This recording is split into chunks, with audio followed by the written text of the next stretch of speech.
अध्याय 16 श्री गणेशाय नमः. भक्तजन तारणार्थ यतिरूपे श्रीदत्त भुवरी प्रगट होत अक्कलकोटी वास केला. जे जे झाले त्यांचे भक्त त्यात श्रेष्ठ स्वामी सुत ऐकता याचे चरित्र महादोष जातील. प्रसिद्ध मुंबई शहरात हरिभाऊ नामे विख्यात आनंदी होते नांदत निर्वाह करीत नोकरीने. कोकण प्रांती राजापूर तालुक्यात इटिया गाव सुंदर हरिभाऊ तेथील राहणार जात मराठी दयांची. ते होते त्या गावाचे होते संपन्न पूर्वीचे. त्याच गावी त्यांचे माता बंधू राहती. मुंबईत त्यांचे मित्र ब्राह्मण उपनाव पंडित ते करिता व्यापार त्यात तोटा आला दयांची. एके समयी पंडितांनी स्वामी कीर्ती ऐकले कानी तेव्हा भाव धरणीमनी नवस केला स्वामी ते. जरी 8 दिवसात मी होईन कर्जमुक्त तरी दर्शनाकरिता अक्कलकोटी येईन. हरिभाऊ आणि त्यांचे मित्र अफूचा व्यापार करिता त्यात आपणा नुकसान सत्य येईल असे वाटले. त्यांनी काढले एक युक्ती बोलावून पंडिताप्रती सर्व वर्तमान त्या सांगती म्हणती काय करावे. हे नुकसान भरावयाशी द्रव्य नाही आम्हापाशी फिर्याद होता अबुलसी भट्टा लागेल आमच्या. तेव्हा पंडित बोलले मलाही कर्ज काही झाले निघेल माझी दिवाळी यात संशय असना. तुम्ही व्हावया कर्जमुक्त यासी करावी युक्ती एक तुमची होऊन मी मालक लिहून देतो पेढीवरी. अपूचा भाव वाढला व्यापाराचा नफा झाला हे सांगावया पंडिताला मारवाडी आला आनंदे. अक्कलकोटी स्वामी समर्थ सांप्रतकाळी वास करत त्यांचीच कृपाही सत्य कर्जमुक्त झालो आम्ही. गजानन हरिभाऊ पंडित त्रिवर्ग अक्कलकोटी जात समर्थांचे दर्शन घेत पूजन करीत भक्तीने. तेव्हा समर्थ दयांसी शिवराम मार्केसी नाम दिली त्रिवर्गांसी आणि मंत्र दिले. पंडिता राम म्हटले गजानना शिव नाम दिले. मारुती हरिभाऊस म्हटले तिघे केले एक रूप. मग समर्थ त्यावेळी त्रिवर्गाजवळ बोलाविले. तिघांशी 3 श्लोक दिले मंत्र म्हणून ती एका. श्लोक गुरुर् ब्रह्मा गुरुर् विष्णू गुरुर्देव महेश्वरा गुरुर साक्षात परब्रह्म तस्मै श्री गुरुवे नमः. ऐसा मंत्र हरिभावी ते दिला असे समर्थे. तेव्हा त्यांच्या आनंदाते पारावार नसेची. दुसरा मंत्र गजाननाला त्यावेळी श्री दिला. तेव्हा त्यांच्या मनाला आनंद झाला बहुसाळ. श्लोक आकाशात पतितम तोयम यथा गच्छति सागरम सर्व देव नमस्कार हा केशवम प्रति गच्छति. संतोषली त्यांचे मन. मग पंडिताजवळ घेऊन एक मंत्र उपदेशवन केले पावन दयांते. श्लोक इदमेव शिवम इदमेव शिवम इदमेव शिवमम इदमेव शिवः. 300 रुपयांनी दयांनी आणले होते मुंबईहून. त्यांचे काय करावे म्हणून विचारले समर्थांते. ऐसा प्रश्न ऐकून समर्थ बोलले त्या लागोनी त्यांच्या पादुका बनवून येथे आणाव्या सत्वर. काही दिवस गेल्यावरी त्रिवर्ग एके अवसरी उभे राहून जोडल्या करी आज्ञा मागती जावया. आज्ञा मिळता दयांची आनंद आली मुंबईची. हरिभाऊच्या मानसी ध्यास लागला स्वामींचा. त्या आत्मलिंग पादुका 14 दिवसापर्यंत देखा वायू वागवे भक्त सखा दिल्या नाही कोणा ते. हरिभावे एके दिनी समर्थ सानिध्य येऊन दर्शन घेऊन शिष्यनी मस्तक त्यांनी ठेविले. तो समर्थ त्यांप्रती घेऊन या मांडीवरती वरदस्त सत्वर्गती मस्तक त्यांची ठेविला. म्हणते ती माझा सुत झालासी आता निश्चित परिधान करी भगवे वस्त्र संसार दे सोडून. मग छाटी कपनी छोडी समर्थ दयांची घेतली. ती घेऊन वेळी परिधान केली सत्वर. आत्मलिंग पादुका सत्वरी तेथी हरिभाऊंच्या करी म्हणती जाऊन सागर तिरी किल्ला बांधून राहावे. जाऊन आता सत्वर लुटवी आपला संसार लोभ मोह अनुमात्र चित्ती तुवा न धरावा. आज्ञा ऐकून या ऐशी आनंदाला मानशी सत्वर आले मुंबईची साधू वेश घेऊन. असो हरिभाऊने काय केले ब्राह्मणांशी बोलाविले. संकल्प करून ठेविले तुळशीपुत्र करावरी. हरिभाऊ घर लुटविता तारानामे त्यांची करता. ती करी भाऊ अकांता घेत उर बडवणी. विनविते जोडून कर अद्याप स्वस्त करा अंतर आपला विचार सोडून द्यावा प्राणप्रिया. ऐशी तियांची उत्तरे ऐकून या स्वामी कुमरे समाधान बहुत प्रकारे करीत असे तियांचे. स्त्रियांच्या अंगावरील अलंकार तेही लुटविले समग्र. तिये तिथले शुभ्र वस्त्र परिधान करावया. आत्मलिंग समर्थे स्वामी सुद्धा ते दिले होते. त्या पादुका स्वस्ते मठामध्ये स्थापिल्या. कमाटीपुऱ्यात त्या समयी मठ स्थापिला असे पाही हरिभाऊ भवनी गोसावे मठामाजी राहिले. इतिशी स्वामी चरित्र सारामृत नाना प्रकृत कथासंमत सदाभावी भक्त परिसोत षोडशोध्याय गोडहा श्रीरस्तु शुभम भवतु. अध्याय 17 श्री गणेशाय नमः. मागील अध्याय कथा सुंदर प्रख्यात जे मुंबई शहर तेथे येऊन स्वामी कुमार मठ स्थापित समर्थांचा. स्वामी नामाचे भजन त्यांची या चरित्राचे कीर्तन त्याहुनी व्यवसाय अन्य स्वामी सुत नेनती. स्वामी सुताची जननी काकूबाई नामे करून तिने हे वृत्त ऐकून दुःख केले अनिवार. निज मातेचा शोक पाहून दुःखित झाले अंतकरण. तिये लागे सावरून धरले सत्वर प्रेमाने. नाना प्रकारे स्वामी सुत मातेचे समाधान करीत मधुर शब्दे समजावित परमार्थ गोष्टी सांगून. यासी पिशाच कथा झाली किंवा कोणी करणी केली याची सोय पाहिजे पाहिली पंचाक्षरी आणून. त्या समय प्रख्यात यशवंतराव भोसेकर यांची देव मामलेवाले सर्व लोक बोलती. ऐसा विचार करून पोटी दर्शन आल्या उठाउठी सांगितल्या सुतांच्या गोष्टी मुळापासून सर्वही. एकूण या देव मामलेदार हासुनी देती उत्तर. त्याची पिशाच लागले थोर माझेनी दूर नोहेजी. ऐसे उत्तर ऐकून दुःखित झाली अंतकरणी. मग ती स्वामी सुताची अक्कलकोटी येत असे. असो इकडे स्वामी सुद्धा मुंबई माझी वास्तव्य करीत हिंदू पारसी स्वामी भक्त त्यांच्या उपदेशी झाले. मठ होता कामाडीपुरात, तेथे जागा नव्हती व्यवस्था. मग दिली कांदेवाडीत जागा एका भक्तिकीने. कारण आम्ही त्यांची कांता तेही त्रास देत स्वामी सुद्धा परितयांच्या चित्ता दुःख खेद नसेची. प्रथम मुंबई शहरात शक 1792 फाल्गुन कृष्ण त्रयोदशीस स्वामी जयंती केलीसे.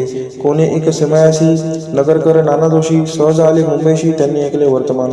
राहून स्वामी सुताप्रती आनंदली नानाचित्ती प्रेमानंदी चरणवंदिती स्तवन करीती दयांचे. स्वामी सुते तयासी लावियले स्वामी भक्तीसी धन्य झाले नाना जोशी रंगले भजनाशी समर्थांच्या. पुढे जोशी बुवांनी स्वामींची पत्रिका करुणी ती अर्पावया शिजरणी अक्कलकोटी पातले. पत्रिका शिजरणी अर्पिली स्वामी मूर्ती आनंदली समर्थ त्यांची आज्ञा केली नगारा वाजवा म्हणून. नगारा वाजविता जोशी हसू लागले समर्थाशी पाहुणी असो भक्ताशी परमानंद झाला. असो अक्कलकोट नगरात शके 1793 प्रथम स्वामी जयंती करीत स्वामी सुद्धा आनंदे. छेलीखेडे ग्रामात प्रथम स्वामी प्रगट होत. विजयसिंग नामे भक्त गोट्या खेळत त्यांचे. स्वामी सुद्धा दिवसेंदिवस स्वामी भक्ती करी विशेष जन लाविले भजनास कीर्तिध्वज उभारिला. मना माझी धरुणी कामना कोणी ताची दर्शना तशी समर्थ करती आज्ञा सुताकडे जावयाची. स्वामी सुद्धा त्याप्रती मनातील खुन सांगती ऐकून जन चकित होती वर्णिती कधी सुताची. एकदा सहज स्वामी सुद्धा अक्कलकोटी दर्शनात तेव्हा समर्थ राजवाड्यात राहिले होते आनंद. स्वामी दर्शन घेतल्या विन दोन सेवी उदकांना ऐसे दिवस झाले तीन निराहार राहिला. मग वाड्यासमोर जाऊन आरंभिले प्रेमळ भजन जे करून रसे भरले पूर्ण ऐकले आतुन राणीने. सेवकांची मने सत्वरी तुम्ही जाऊन या जरी त्या साधुते मंदिरी प्रार्थनीय आणावे. पाहून या समर्थांनी उल्हास सुताचे मानसी धावून या वेगेसी विठे चरणी घातली. निज सुद्धा ते पाहुणी आनंदले समर्थांनी कर फिरविला मुखावरणी हस्ती धरुणी उठविले.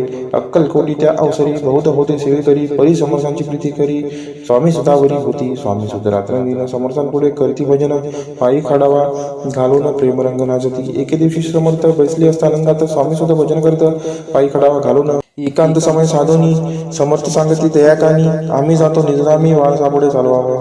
स्वामी वचन ऐकून स्वामी सुद्धा निशब्द होई कल्पना न साही त्यासी स्वामी विन कैसे जेवण. वारंवार विनती स्वामीशी ऐसे न करावे काही मी जाणले करू तू माझी आई. स्वामी दर्शी हृदयाची म्हणती आम्ही तवर हृदयी वास करून इच्छे चिंता न करावी. असो मग स्वामी सुद्धा ते स्थळ सोडून त्वरित नगराबाहेर येत मार्ग धरित मुंबईचा. स्वामी वचनी दुखावला अंतरी बहु खिन्न झाला परतुनी नाही आला जन्मभरी अक्कलकोटी. त्या दुःखे उत्तरोत्तर क्षीण झाला. स्वामी सुद्धा दुःख करी दिवसरात्र चैन नसे क्षणभरी. तोची रोग लागला शेवटी आजारी पडला ऐसा समाचार समजला अक्कलकोटी समर्थाने. स्वामी सुताची जननी राहत असे त्या स्थानी तिने हे वर्तमान ऐकून विनवित समर्थांते. मग समर्थ त्या अवसरी मुंबईस पाठवले सेवेकरी म्हणते सुताचे सत्वरी मज सानिध्य आणावे. परिसुत त्या सांगती आला नाही अक्कलकोटी विरह दुःख त्याचे पोटी रात्रंदिन सलत असे. मग सांगाती समर्थ त्यासी घालून पेटीत घेऊन यावे त्वरित कोणीतरी जाऊन. तथापि स्वामी सुद्धा पायी अक्कलकोटी आला नाही दिवसेंदिवस देही क्षीण होत चालला. शेवटी बोलले समर्थ आता जरी नाही सत्य तरी तो वर्णी यथार्थ ठेवली ती उडुगी. याचा अर्थ स्पष्ट होता तो समजला स्वामी सुद्धा परी तो पुन्हा आला अक्कलकोटा जीवित परवा न केली. आजार वाढला विशेष श्रावण शुद्ध प्रतिपदेश केला असे कैलासवास सर्व लोक हळहळती. अक्कलकोटी त्या दिनी समर्थ करते विचित्र करणी बैसले स्नान करुणी परी कंदन लाविती.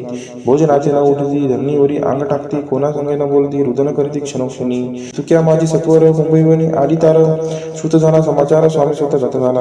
मग काकूबाईने सत्वर जवळी केले मुंबापूर तिथे समजला समाचार परत्र पावला आत्महत्य.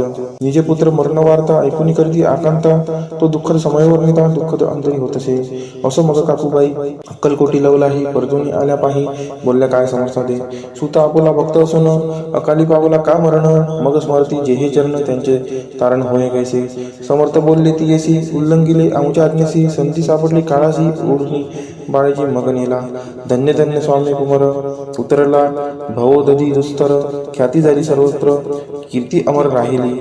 इतिशी स्वामी चरित्र सारामृत नाना प्रबंध कथा संमत भाविक भक्त परिसोत सप्तदशोध्याय गोडहा श्री भगवत चरणार्पणमस्तु शिरस्तु शुभम भवतु. अध्याय 18 श्री गणेशाय नमः. स्वामी सुद्धाच्या गादीवरी कोण नेमावा अधिकारी ऐसा प्रश्न सेवेकरी करीत आधी समर्थाते. तेव्हा बोलले समर्थ सेवेकरी असे सांप्रत परी एकही मजला त्यात योग्य कोणी दिसेना. जेव्हा येईल आमच्या माणसी त्या समयी मोर पाखरासी अधिकारी नेम गादीसी चिंता तुम्ही गणना करावी. मोर पाखरा समर्थ म्हणती वेळोवेळा. रात्रंदिन तोची चाळा मोठमोठ्याने ओरडती. आमुची पाऱ्याची वीट जतन करावी नीट. वारंवार म्हणती समर्थ काकूबाई लागून. लपून ठेवली विटेसी ती दिली पाहिजे आम्हासी. याचा अर्थ कवनासी स्पष्ट काही कळेना. असो स्वामी स्वतःचा भ्राता कोकणात राहत होता. स्वामी सुद्धा मृत्यू पावता वर्तमान कळले द्या. तो केवळ अज्ञान. दादा त्याचे अभिमान त्याचे शरीर असमाधान कृश होत चालला. काकूबाईने तयासी आणविले आपणापासी.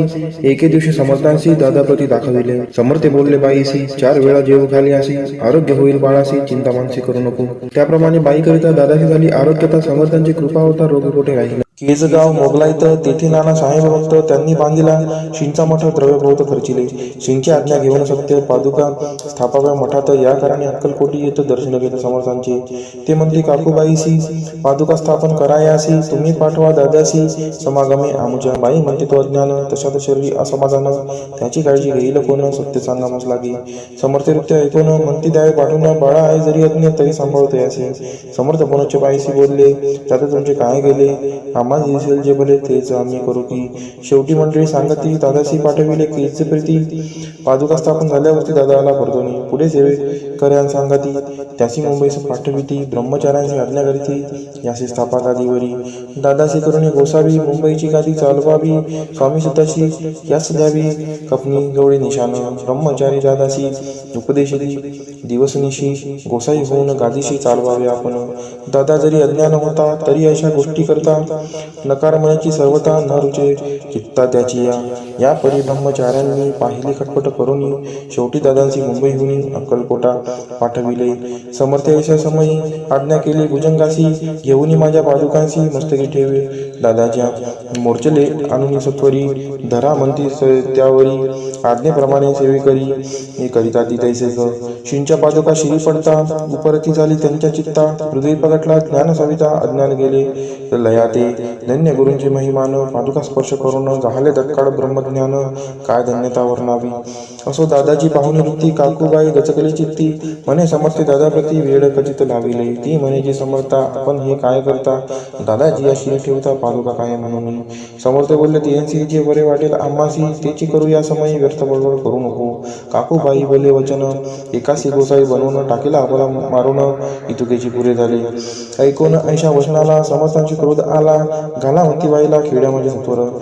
काकूबाईंनी आकांत करुणी मांडला अनर्थ. नाना अपशब्द बोलत भाळ पिटीत स्वस्ते. परी समजते त्या समयी लक्ष तिकडे दिले नाही. दादाशी बनविले गोसावी कपनी जोडी अर्पिली. दुसरे दिवशी दादांशी समर्थ पाठविते भिक्षेशी. ते पाहून काकूबाईशी दुःख झाले अपार. समर्थांशी हंसू आले. अधिकची कौतुक मांडिले. दादांशी जवळ बोलाविले. काय सांगितले त्याची. अनुसया तुझी माता तिजपाशी भिक्षा मागाता अवश्य म्हणून तत्वता. ज्यांनी जवळ पाचला. ऐसे बाईने पाहुणी क्रोधाविष्ट अंतकरणी. म्हणे तुझे हे करणी लोकापवादा कारण. ऐकून मातेची उक्ती दादाची प्रती बोलती. ऐक सुखे तुच्छ गमती माते आज पासोनी. पुत्राचे ऐकून वचन उदास झाले तिचे मन. असो दादा गोसावी होऊन स्वामी भजनी रंगले. काही दिवस झाल्यावरी मग आली मुंबापुरी. स्वामी सुद्धाच्या गादीवरी बसून संस्था चालविली. इतिशी स्वामीचरित्र सारामृत नाना प्रकारचा कथा संमत. सदा प्रेमळ परिस्वत. अष्टदशोध्याय गोड हा शिरस्तु शुभम भवतु.